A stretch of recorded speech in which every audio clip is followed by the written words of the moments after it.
नमस्कार। चलो जी, आ गए हैं फिर से एक नया वीडियो लेके। और अपनी ऑप्शन स्ट्रेटजीज की सीरीज चल रही है, उसी से रिलेटेड है। तो उसमें अपन ने लगभग लगभग कितने देख लिए अपन ने उसमें उसमें 4-5 अपने स्ट्रेटजी देख ली, जिसमें स्प्रेड था, डेबिट स्प्रेड आ गया और क्रेडिट स्प्रेड आ गया। उसमें अपना स्ट्रेडल दोनों आ गए, शॉर्ट और लॉन्ग, और स्टंगल दोनों आ गए, शॉर्ट और लॉन्ग। तो लगभग लगभग 6 स्ट्रेटजी हो गई। आज नेक्स्ट स्ट्रेटजी है नंबर 7। 7 नंबर की स्ट्रेटजी है और आज अपन लेंगे आयरन फ्लाई। ठीक है, आयरन फ्लाई। और मैं इसको बहुत ज़्यादा यूज़ करता हूँ, बाकी लोग भी करते होंगे, लेकिन मैं तो इसको बहुत ही ज़्यादा यूज़ करता हूँ। ठीक है, इसका बेस्ट पार्ट यही रहता है कि इसमें आपका जो लॉस होता है वो बहुत ही छोटा सा होता है। ठीक है, बहुत छोटा सा होता है लॉस, और आपको लॉस के मुकाबले प्रॉफिट बहुत ज़्यादा मिल सकता है। लेकिन इसमें प्रॉफिट कब मिलता है? क्लोजिंग वाले डे के आसपास मिलता है, या क्लोजिंग वाले डे को होता है जब एक्सपायरी, जिस दिन एक्सपायरी होती है, एक्सपायरी वाले दिन के आसपास आपको प्रॉफिट मैक्सिमम मिलता है। और जब मिलता है तब अच्छा खासा मिलता है। प्लस इसकी प्रॉफिट की रेंज थोड़ी छोटी होती है, आप रेंज को बड़ा कर सकते हो, लेकिन प्रॉफिट की अगर रेंज को बड़ा करोगे तो फिर आपका लॉस थोड़ा सा बड़ा हो जाता है। आप इसको डायरेक्शनल के हिसाब से भी प्ले कर सकते हैं, रेंज बाउंड के भी हिसाब से भी प्ले कर सकते हैं। बाकी iron fly mostly range bound के हिसाब से प्ले किया जाता है। जब भी मार्केट आपको लगता है कि रेंज बाउंड रहेगा, या फिर एक पर्टिकुलर पॉइंट पे जाके, एक पर्टिकुलर रेंज पे जाके लगता है कि मार्केट की एक्सपायरी इस जगह के आसपास क्लोज करेगी, तो उसके लिए बेस्ट स्ट्रेटजी है आयरन फ्लाई। तो चलो, आयरन फ्लाई कैसे होती है एक बार इस पे चर्चा कर लेते हैं। देखो, इससे पहले अपन ने जो स्ट्रेटजी पढ़ी है उनमें अपन ने एक स्ट्रेटजी पढ़ी थी स्ट्रेडल। ठीक है, तो ये स्ट्रेडल का ही थोड़ा सा अच्छा रूप है जो अपन ने स्ट्रेडल पढ़ा था। मैं डाल दूंगा वीडियो को, दोबारा देख लेना आप कि स्ट्रेडल में क्या था। स्ट्रेडल का ही थोड़ा सा अच्छा रूप है। अब अपन स्ट्रेडल में क्या करता है, स्ट्रेडल में करते हैं अपन एट द मनी का, एटीएम का, कॉल और पुट दोनों। अगर लॉन्ग स्ट्रेडल है, लॉन्ग है तो बाय करेंगे, और शॉर्ट स्ट्रेडल है तो सेल करेंगे। ठीक है, तो एक बार के लिए अगर अपन को आयरन फ्लाई है, उसको अपन को शॉर्ट करना है, शॉर्ट आयरन फ्लाई, तो जो अपना स्ट्रेडल को अपन ने शॉर्ट किया है उसके अगेंस्ट में स्ट्रेडल पहले शॉर्ट करेंगे, एटीएम को अपन सेल करेंगे, एटीएम स्ट्रेडल को सेल करेंगे, और उसके अगेंस्ट में अपन उनके हेज बाय कर लेंगे, तो ये आयरन फ्लाई बन जाएगी। एग्जाम्पल के तौर पे, जैसे अभी मानते हैं कि अभी बैंक निफ्टी है 48,500।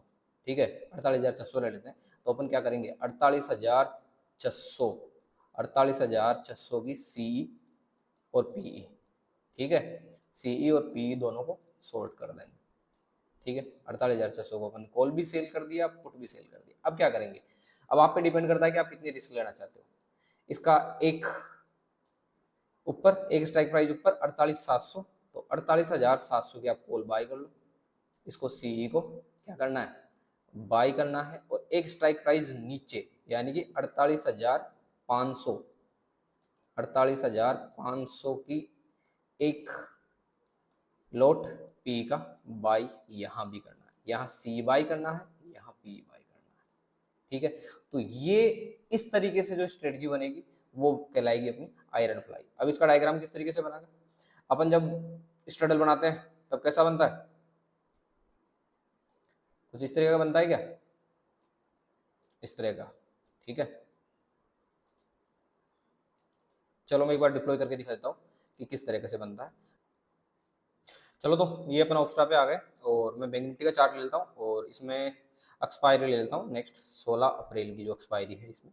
अब देखो, इसमें सबसे पहले क्या करते हैं अपन, एक स्ट्रेडल को शॉर्ट करते हैं। ठीक है, अभी चल रहा है 48,500। ठीक है, 48,500 चल रहा है, तो 48,500 का मैं कॉल शॉर्ट कर दिया एक लॉट, और 48,500 का ही एक लॉट में उठ के भी शॉर्ट कर देता हूँ।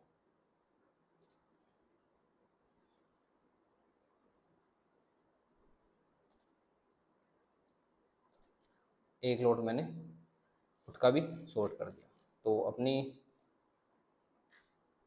स्ट्रडल कुछ इस तरीके से बन गया। ठीक है, ये अपना स्ट्रडल बन चुका है। अब देखो, इसमें क्या रहा है अपना, इसमें ये वाला जो ग्रीन वाला एरिया है ये अपने प्रॉफिट का है। मैक्सिमम प्रॉफिट अपने 7,200 है, और इसमें लगभग 1,18,000 से 1,20,000 के आसपास अपना मार्जिन ब्लॉक होता है। और अपने ब्रेक इवन हो गए नीचे की तरफ 48,000, ऊपर की तरफ लगभग 49,000। ठीक है, 49,000। तो 500 पॉइंट का मार्जिन है कि 500 पॉइंट डाउन साइड में आएगा मार्केट तो भी अपने लॉस नहीं होने वाला, और 500 पॉइंट अप साइड में जाएगा मार्केट तो भी अपने पास लॉस में नहीं होने वाला। लेकिन इसके बाद अगर इसने मूवमेंट दिया तो अपने पास अनलिमिटेड रिस्क है। तो इसी अनलिमिटेड रिस्क को क्या करते हैं अपन, हेज कर देंगे। और हेज क्या करेंगे, आप पे डिपेंड करता है कि आप कितनी रिस्क लेना चाहते हो। तो 48,500 है, तो एक बार के लिए इसको क्या करते हैं अपन, एक एक स्ट्राइक प्राइस अप और डाउन साइड की अपन हेज में काम में लेते हैं। 48,600 की कॉल को अपन बाय करते हैं, 48,600 की कॉल को बाय किया, और 48,400 की पुट को भी अपन बाय कर लेंगे। ठीक है, 48,400 की पुट का भी एक लॉट अपन ने बाय कर लिया। अब देखो इसमें क्या चेंज हो जाता है, अब सब कुछ चेंज हो जाएगा इसमें। देखिए सब कुछ चेंज हो गया। आपकी जो विनिंग प्रोबेबिलिटी थी वो बिल्कुल 10 से 15% के आसपास ही रहती है इसमें हमेशा। लेकिन अब आप आपका मैक्सिमम लॉस देखो, मात्र 23 रुपये, मात्र 23 रुपये मैक्सिमम लॉस। इसमें आपको कुछ फर्क नहीं पड़ने वाला। आपका मैक्सिमम प्रॉफिट लगभग 1,500 रुपये के आसपास है, लेकिन आपकी जो रेंज थी वो बिल्कुल छोटी सी हो गई, 100 पॉइंट डाउन 100 पॉइंट अप, मतलब इसी रेंज में क्लोज करेगा ये, लगभग 200 पॉइंट की रेंज में, तो ये आपको प्रॉफिट देके जाएगा। अदरवाइज लॉस ही होना है, लेकिन लॉस बिल्कुल छोटा सा है जिसका कोई फर्क नहीं पड़ने वाला। और आपका जो मार्जिन है बिल्कुल ही कम हो गया, मार्जिन बिल्कुल ही कम हो गया। यहाँ लगभग 30,000 के आसपास दिखा रहा है, लेकिन अपन किसी भी ब्रोकरेज में देखेंगे तो 60,000 के आसपास का इसमें मार्जिन चाहिए होगा। ठीक है, 60,000 के आसपास का इसमें मार्जिन चाहिए होगा, वो 50 से 60,000 तो मान के चलो इतना मार्जिन चाहिए होता है। अब ये रिस्क है। अब अगर आप इसको रिस्क को थोड़े और बढ़ाना चाहते हो कि नहीं बिल्कुल मैं रेंज थोड़ी सी बड़ी करना चाहती हूँ, मेरा रिस्क चाहे भले बड़ी हो, तो मैं रिस्क बढ़ाना चाहता हूँ, तो एक स्ट्राइक प्राइस की जगह दो कर लेते हैं। 48,600 की जगह अपन इसको कर लेते हैं 48,700। 48,700 की कॉल बाय कीजिए आप, और पुट की जगह 48,400 की जगह 48,300, ये 48,300 की आप पुट बाय कीजिए। देखिए अब देखो आपकी रेंज थोड़ी बढ़ जाएगी, 48,300 और ऊपर की तरफ 48,600, तो ये 300 पॉइंट की रेंज हो गई, ऑलमोस्ट 700 ही हो गई, तो ये 400 पॉइंट के आसपास की ये रेंज हो गई। लेकिन अब आपकी थोड़ी प्रोबेबिलिटी बढ़ गई है 20%। लेकिन अब आपका जो लॉस मात्र 30 रुपये था वो 400 के आसपास आ गया, आपका प्रॉफिट भी बढ़ चुका है। अब इसको और बढ़ाना चाहते हो कि मुझे और भी थोड़ी रेंज बड़ी करनी है, तो इसको और बड़ा कर सकते हैं अपन, इसको 48,800 कर सकते हैं। ये आप पे डिपेंड करता है कि आप कितनी रिस्क लेना चाहते हो, किस रेंज के लिए प्ले करना चाहते हो, ये अपने हिसाब से आप स्ट्रेटजी बना सकते हो। और इसको कर देते हैं अपन 48,200।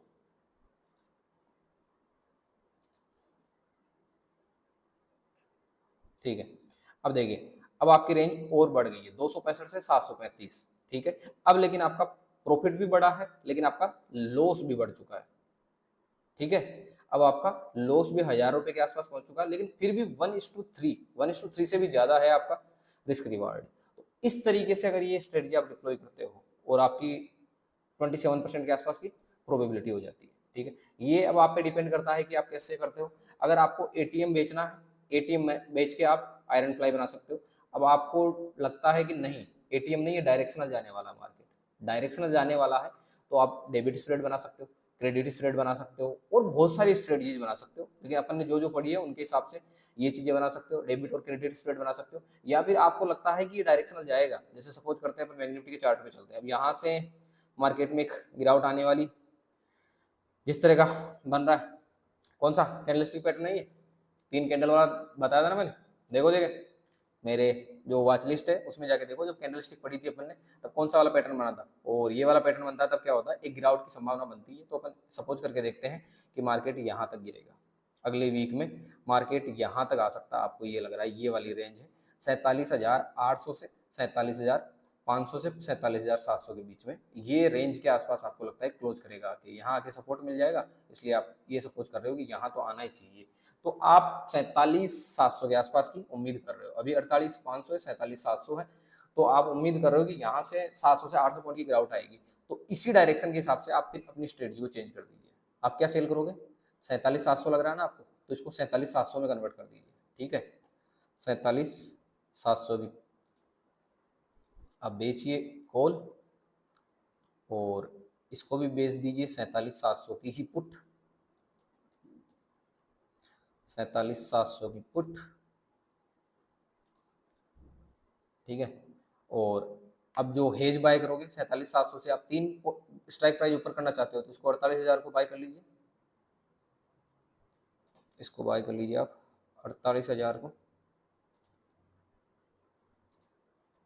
और इसको भी अगर 300 पॉइंट नीचे लेके जाना चाहते हो 47,700 से तो इसको 47,400 के आसपास का पुट भी बाय कर लीजिए आप।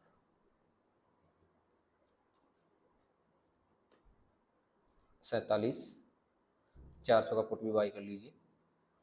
तो ये आपकी आयरन फ्लाई इस तरीके से यहाँ डिप्लॉय हो गई। अब देखो इसका फायदा क्या है, देखो फायदा यही है इसमें, अगर आप डायरेक्शन प्ले करते हो और आपकी डायरेक्शन में मार्केट जाके वहां क्लोज करता है, आप आयरन फ्लाई डिप्लॉय करते हो तो बहुत बेनिफिट है। देखो मैक्सिमम लॉस कितना है, मार्केट कहीं भी जाए, यहाँ रहे, इधर चला जाए या ऊपर कितना ही चला जाए, आपके अगेंस्ट में कितना ही चला जाए, कुछ भी हो जाए, आपका मैक्सिमम लॉस ही मात्र 242 रुपये है, मात्र 242। और मैक्सिमम प्रॉफिट लगभग 4,000। इस रेंज में आके अगर ये क्लोज किया, इसमें हाईएस्ट में 4,000 के आसपास, लेकिन इस एरिया में अगर क्लोज करता है तो भी आपको 1:5 से 1:6 तो आपको मिलना ही है, मिलना है, ठीक। तो इस स्ट्रेटजी का सबसे अच्छा बेनिफिट यही है कि रिस्क इसमें बिल्कुल लो है, इसमें रिस्क बहुत ही कम है, प्रोबेबिलिटी बहुत कम है आपकी, लगभग 20% से ऊपर तो बहुत ही कम जाएगी, लेकिन आप बढ़ाना चाहते हो इसको बढ़ा सकते हो। इस वाले जो अपना हेज है इसको थोड़ा दूर का बाई कर लेंगे तो रिस्क थोड़ी सी बढ़ जाएगी और ये एरिया भी बढ़ जाएगा। तो ये अपनी आयरन फ्लाई है।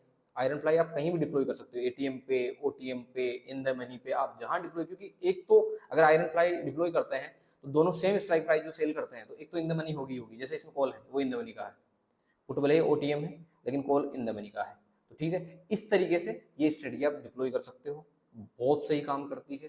3 वीक में अगर आपके एस एल भी हिट होते हैं, 1 वीक में भी अगर आपका टारगेट हिट होता है तो 3 का जो लॉस हुआ है वो भी कवर हो जाएगा, इसके अलावा आपके घर पे भी कुछ ना कुछ प्रॉफिट देके ही जाएगा। तो मैं तो बहुत यूज करता हूँ इसको, आप भी यूज करके देखिए। और पहले रियल कैपिटल के साथ मत कीजिए, मैंने कभी भी नहीं कहा है कि आप अपने प्रैक्टिस टाइम में रियल कैपिटल के साथ ट्राई कीजिए। ऑप्स्ट्रा है, फ्री है, सेंसिबल है, और भी बहुत सारे होंगे, मैं 2 के नाम जानता हूँ। तो इनके अलावा इन पे आप एक डमी कैपिटल मान लीजिए, जैसे सपोज कीजिए कि आप मान लीजिए कि मेरे पास 1 लाख रुपए है, तो 1 लाख रुपए से तो आप आदमी कोई भी स्टार्ट करेगा वो एटलीस्ट 1 लाख रुपए से, तो जो भी स्ट्रेटजी बनाओ आप 1 लाख रुपए का में से 50,000 के आसपास ये कैपिटल यूज करो। तो आप इसको 2 लोट से ट्राई कीजिए, अपनी कॉपी में नोट कर लीजिए कि मैंने ये स्ट्रेटजी बनाई थी, ऐसे ऐसे स्ट्राइक प्राइस बनाई थी इस तरीके से, और अपना एनालिसिस कीजिए चार्ट पे, चार्ट के हिसाब से स्ट्रेटजी बनाइए और हर वीक 2 स्ट्रेटजी डिप्लॉय कीजिए, देखिए क्या रहता है क्या नहीं रहता। अगर आपका सक्सेस रेशियो 60-70% तक जा रहा है, ठीक ठाक जा रहा है, तब आप आधी कैपिटल डालिए, 50,000 डालिए, 1 करोड़ के साथ ट्राई कीजिए। अनलिमिटेड रिस्क वाली ट्रेड नहीं लेनी है, बिल्कुल भी नहीं लेनी है, इसमें देखो कुछ नहीं करना। और ये वाली स्ट्रेटजीज किन के काम है, हमारे जैसे वाले या बहुत सारे लोग हैं जो जॉब करने वाले लोग हैं, उनको कुछ नहीं करना, एक बार डिप्लॉय कर दी है फिर छोड़ देनी है, मार्केट कहीं जाए उन्हें कोई फर्क नहीं पड़ने वाला, क्योंकि मार्केट लेके क्या जाएगा आपका, 0.6% ले जाने दो, अगर सही हुए तो 8 से 10% तक प्रॉफिट हो सकता है, 8 से 10% तक आपकी डिप्लॉय कैपिटल पे लेके जाने वाला क्या है, कुछ भी नहीं लेके जाने वाला। इसीलिए मैं फुल हेज वाली जो भी स्ट्रेटजीज है वो यूज करता हूँ, आप भी करिए। और उम्मीद करता हूँ ये वीडियो आपके समझ में आया होगा। वीडियो समझ में आया, स्ट्रेटजी समझ में आई तो वीडियो को लाइक कीजिए, आपके कोई भी व्यूज है तो कमेंट कीजिए, चैनल को भी सब्सक्राइब नहीं किया सब्सक्राइब कीजिए, और चैनल और वीडियो अपने दोस्तों और फैमिली मेम्बर्स के साथ शेयर कीजिए। जल्द ही मिलेंगे नेक्स्ट स्ट्रेटजी के साथ, तब तक के लिए राम राम।